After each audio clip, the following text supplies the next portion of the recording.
Hey guys, good day. Hey, I've been away for quite a while, and I've been spending the last few weeks taking an extremely deep and thorough dive into the prophet Zechariah. He is the 11th of the 12 minor prophets that are in the Old Testament, and you know how I feel about the prophets of the Old Testament. I feel that most of the prophecies, the events that are described, have not been fulfilled. Um, it's a shame that I would say most Christians or Christian teachers think most of that information that's in the prophets has been fulfilled. I'm not going to call out all of them, but there's even some people that think everything's been fulfilled. And the reason behind that, I feel that most of it's not been fulfilled. The prophets, the events that are in the Old Testament, is that they all center around the day of the Lord, and the day of the Lord has not happened yet. So the prophecies that have been fulfilled, I would say that they are a type and a shadow of the actual fulfillment that will occur when the Lord returns. So I did a pretty extensive document here. It's 23 pages. It's the entire book of Hosea. I've gone through every verse, and I've made some summaries. I've really made it easy to understand. And I went and I purposely stayed away from the commentaries until I got really stuck on something. I noticed that the commentaries are sort of just regurgitated information from one commentator to the next, and I really wanted to have the Holy Spirit kind of guide me through this. I will get into what the commentary said about, I think it's chapter 13, and it's funny, the Jewish commentaries had it right, and the Christian commentaries had it wrong. It's pretty interesting how that came out, and we'll get to that later. This is going to be just an introductory video, so I want to ask you guys to go ahead and go to my YouTube channel, go to this video, it'll be up here soon. You'll click on it, and Hey guys, good day. Hey, you will download the study document that I just showed you a second ago. And I want you to go through it. This is not the study document, this is one like it. I want you to go through it and just get a sense on what's being spoken about. And I'm going to go over the beginning of this, but I want to talk about Zechariah in general. But to even begin to talk about Zechariah, I have to go back over this because people aren't aware of these things. I need to go back over the history of Israel, and many people are not aware of what happened to the whole house of Israel through the years. We know that Moses and Joshua brought the children of Israel out of Egypt into um, into the wilderness for 40 years, and after Moses died, Yeshua, took the children of Israel, all 12 tribes, into the promised land, and they divided up into these 13 colonies or states or tribal areas. Manasseh had 2, that's why there's 13. And the Levites were spread about all the 13 areas. And then they were like this for a couple hundred years, the judges, and then they had King Saul, King David, King Solomon. And by the time King Solomon's son came around, Rehoboam, he angered the northern tribes. He angered the northern tribes. King Solomon, there he was the king down in here in Jerusalem. And the 10 northern tribes split away, and there became 2 independent kingdoms in Israel, a northern kingdom of Israel, the southern kingdom of Judah. You've heard me talk about this 100 times.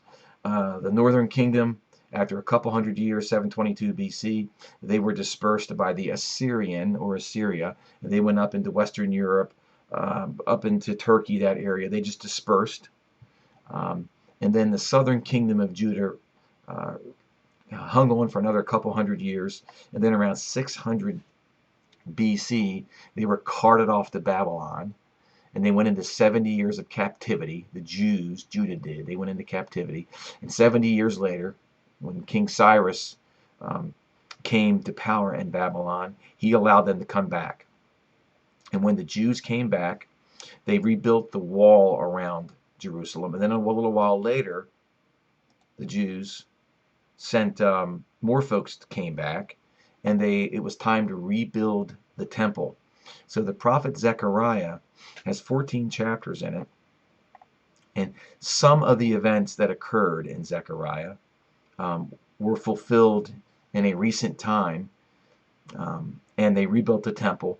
But as those fulfillments happened, I would say to you, and these are 7 of the fulfillments concerning Jesus, I would say that all the fulfilled events in the prophet Zechariah were a shadow of what's going to be fulfilled in the end. Because at the end of Zechariah, this is where we as Christians see the fact that the Lord and the Jews, the Lord comes and he resides in Israel. He comes like as in Revelation 19.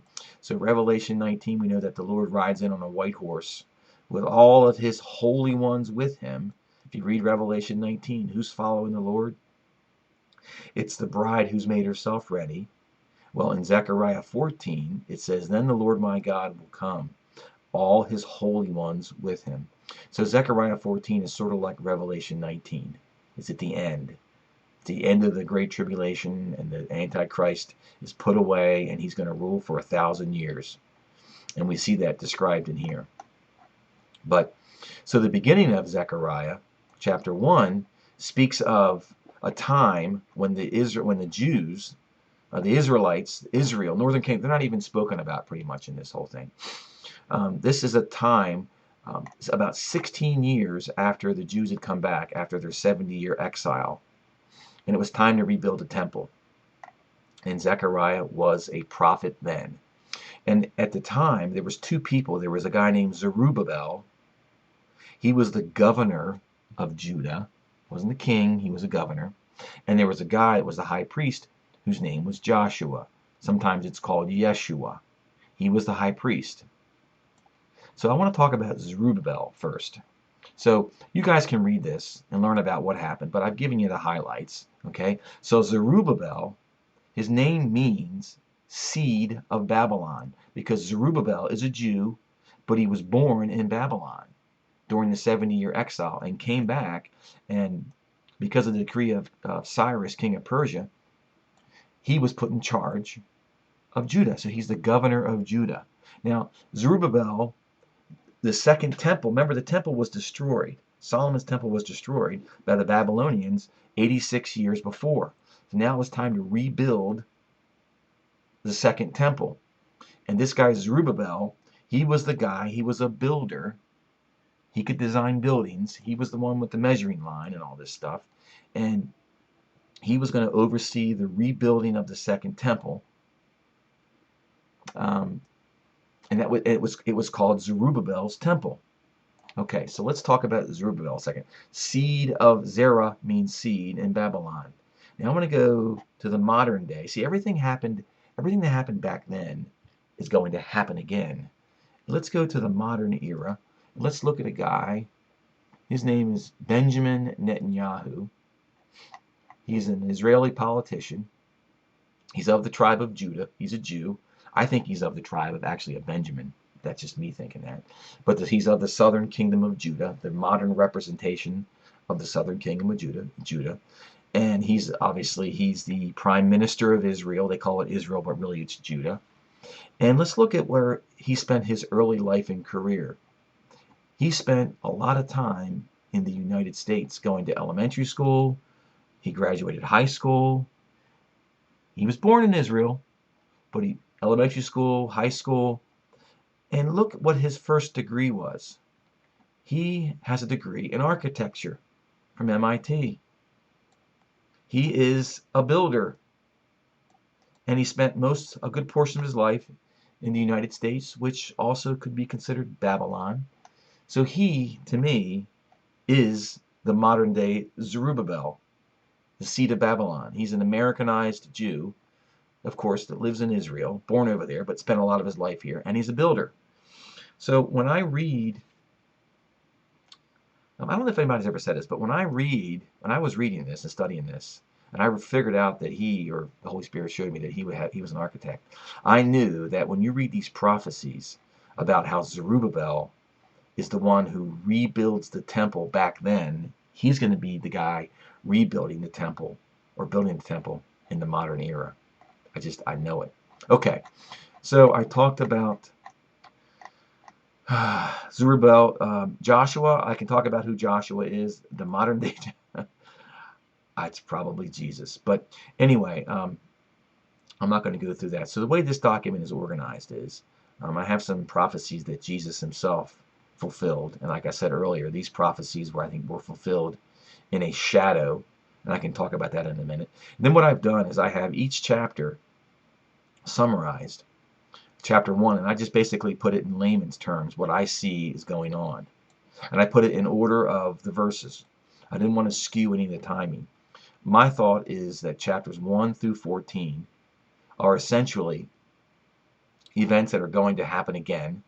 Some of this has already been happened or recently fulfilled, but it's going to happen again. And I think I would postulate and say it's going to happen in this order. So chapter 1's before chapter 2, chapter 2's before chapter 3, and even so with the verses. I'm going to make that assumption. I can't say it with absolute certainty, but it sure seems like that way. So just like the prophet Hosea for Ephraim, how Hosea basically outlines the events for the United States, Zechariah outlines the events centered around modern day Israel or the house of Judah or Judah. Okay, so sorry guys. So I want you to go through and just read these summaries, and and then what I do is I get into I go through each chapter, and then I highlight what I summarize. Essentially, the green is basically what I summarized, and then I add a lot of extra, a lot of reference verses and chapters from different parts of the Bible to help explain this. And so whenever I do that, you'll see it indented like that. So this is Zechariah 2, verse 1, and then here's a Revelation 11 reference. You see Zechariah 2 talks about a man with a measuring line. If you know your Bible, you know in Revelation 11 the same thing. There's a man with a measuring rod. In verse 3 it talks about Jerusalem shall be inhabited as villages without walls. And that's the same thing it says in Ezekiel 38. Before the Ezekiel 38 war, Gog says, I will go up against the land of unwalled villages. And we learn about that in Zechariah 2. So that's what I was trying to show here. So let me just, I'm trying to think, do I want to get too far into this early when I have you guys go and download it? And I'll just do a second video. I'm going to do probably 3 videos here. But let me just show you how this fulfillment is working. Okay, so we know that these are the 6 prophecies that were fulfilled, I would say partially fulfilled, at the time of Jesus that the prophet Zechariah speaks of. Let's go to this right here, Zechariah 9:9. Jesus will enter Jerusalem on a donkey. So if I go to Zechariah 9:9, Zechariah 9:9, okay, right here it says, verse 9, it says, Rejoice greatly, O daughter of Zion. Shout aloud, O daughter of Jerusalem. I'm convinced when it says the daughter of Zion, it means the Christian bride of Christ.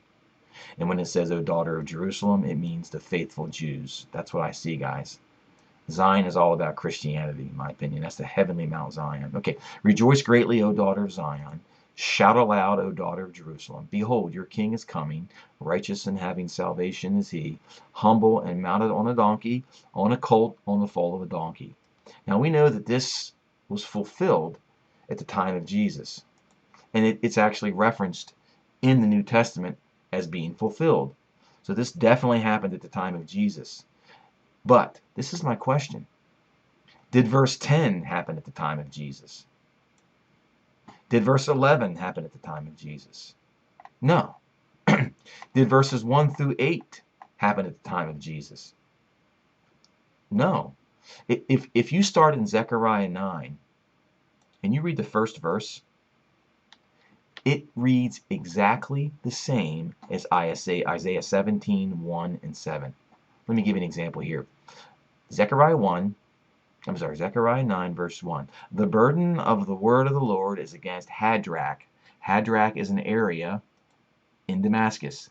The burden of the word of the Lord is against Hadrach, with Damascus as its resting place. For the eyes of men, especially all the tribes of Israel, are toward the Lord.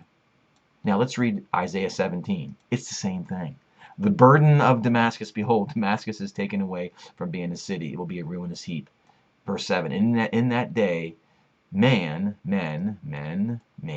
of men will look to his maker, and his eyes will look upon the Holy One of Israel. So this Zechariah 9:1 and Isaiah 17:1 and 7 are the same thing. This wasn't, so Zechariah 9:1 didn't occur at the time of Jesus.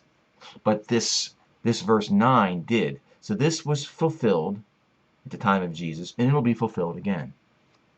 It will be. They're going to see it. They're going to see him coming riding the donkey, just like he did in the ancient time. But now all of it's going to be fulfilled. So remember, if you read Isaiah 17:1, it talks about Damascus, which we just read about, and Isaiah 17:3. What does Isaiah 17:3 talk about? Isaiah 17:3 says, I will remove the fortified city from Ephraim. And here we are in Zechariah 10. What's it talk about? It says, I will remove the chariot. And when you look up that word chariot in the Hebrew, it means military vehicles. I will cut off the military vehicles from Ephraim. Military vehicles will be destroyed by the USA. That's the same as Isaiah 17:3. So when Zechariah 9 begins, you are getting the same picture from Isaiah 17. It's the same thing. But there's more information. I'm not going to go through it now. We'll go through it on the next video. So the point is, I wanted to make the point that when we look at these fulfilled events here, Jesus Christ rides in on a donkey, sold for 30 pieces of silver, money thrown down in God's house, the price for the potter's field, forsaken by his disciples, strike the shepherd and the sheep, and that's an interesting one there, pierced his side. All this stuff was just little bits fulfilled in Zechariah, but it's all going to be fulfilled for real again. So once again, we can read the prophet Zechariah as we did with Hosea, and we can learn event by event. And you'll notice right in the beginning of chapter 1, there's a reference to 70 years. He makes a statement, the Lord makes a statement that he's been very angry with Jerusalem and Judah for these past 70 years. Now that was the time of Babylonian exile back 2,500 years ago. But now there's another set of 70 years. 1948 to 2018. We are getting ready. Today is May 4th. On May 14th, it'll be 70 years that Israel had been back in the land in modern. So I'm seeing this chapter 1 as portraying a time that's exactly right now. So with that, guys, I'm going to go ahead and stop this video. I'm going to let you guys download this document, start to read through it, and I'm going to start a new video here in a little bit. And I'm going to go through each chapter, probably chapters 1 through 4. But I will show you in chapter 2, we have a departure.